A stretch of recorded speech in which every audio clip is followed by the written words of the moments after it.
Welcome to our channel. Do they wear high heels in heaven? This question came to me while quietly waiting for Mass to start, watching a lady set up the altar wearing very high heels. In my research, I found a book by the same name written by an accomplished author, Erica Orloff. I've not read it. This account is unrelated as it is my understanding, based on years of research into the accounts of mystics and saints. The quick answer is, no. In heaven, one is the idealistic version of oneself.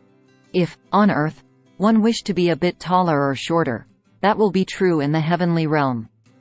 Many saints and mystics have described the people they saw while visiting heaven.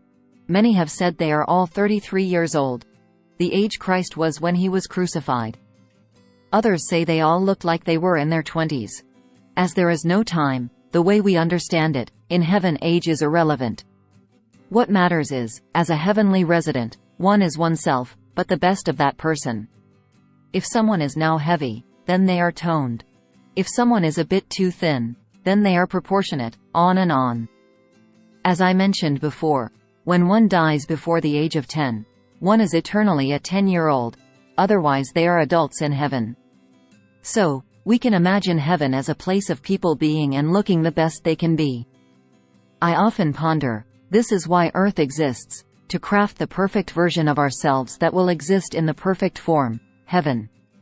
God created the heavens and earth, not as a state of creation but as a process of evolution. He intended and still requires our participation in shaping our heavenly home. In the Gospel of John chapter 14 verse 2, Jesus says, "In my Father's house are many rooms.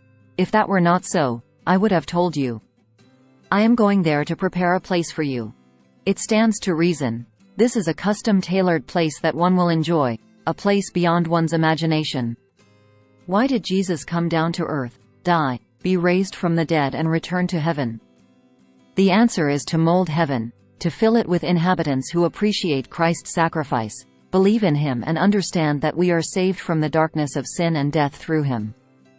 On arrival, one will have a complete understanding of oneself and one's heavenly companions. There are no arguments in heaven because there is instant awareness of one another's reasons for opinion and how they came about. There is always respect for mutual opinions. As it says in the first letter of St. Paul to the Corinthians 13:12, "For now we see only a reflection as in a mirror. Then we shall see face to face. Now I know in part. Then I shall know fully, even as I am fully known." So, as a perspective, there is no need to improve oneself with the color of one's clothing, height of one's shoes, the eye color or the rosiness of one's cheeks. None of that is required. Thank you for watching. Please return for more videos like this.